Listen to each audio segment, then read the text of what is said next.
பூதப்பாண்டி அருகே உள்ள மண்ணடி மலையடிவார குடியிருப்பு பகுதியில் செவ்வாய்க்கிழமை மாலை ஒரு ஆட்டை மலைப்பாம்பு ஒன்று சுற்றி வளைத்து கொண்டு விழுங்குவதாக அப்பகுதியினர் அழகியபாண்டிபுரம் வனத்துறையினருக்கு தகவல் கொடுத்தனர்.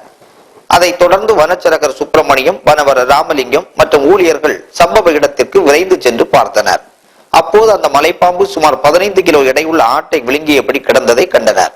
அந்த ஆட்டின் கொம்பு பாம்பின் வயிற்றில் சிக்கி உள்ளே செல்லாததால் பாம்பு திணறியபடி நகர முடியாமல் கிடந்தது. அந்த ராட்சத பாம்பு 26 அடி நீளமும் 45 கிலோ எடையுடனும் காணப்பட்டது. உடனே பொதுமக்கள் உதவியுடன் வனத்துறையினர் அந்த மலைப்பாம்பை தூக்கிய போது அது விழுங்கிய ஆட்டை கக்கிவிட்டது. இதன் பின்னர் அந்த மலைப்பாம்பை வனத்துறையினர் மீட்டு மாராமலையில் அடர்ந்த காட்டு பகுதியில் விட்டனர்.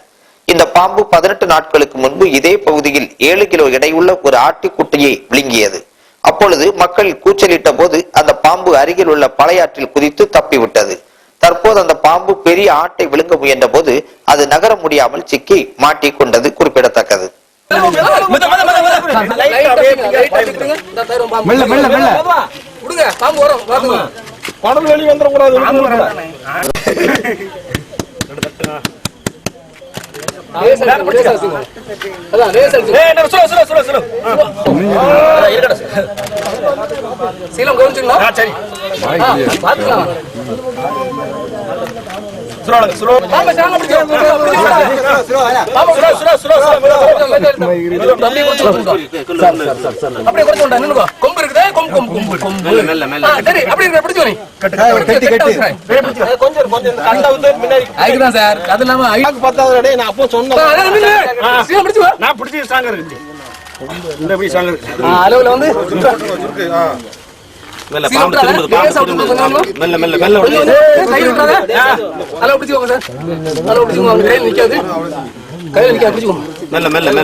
ஓடணும்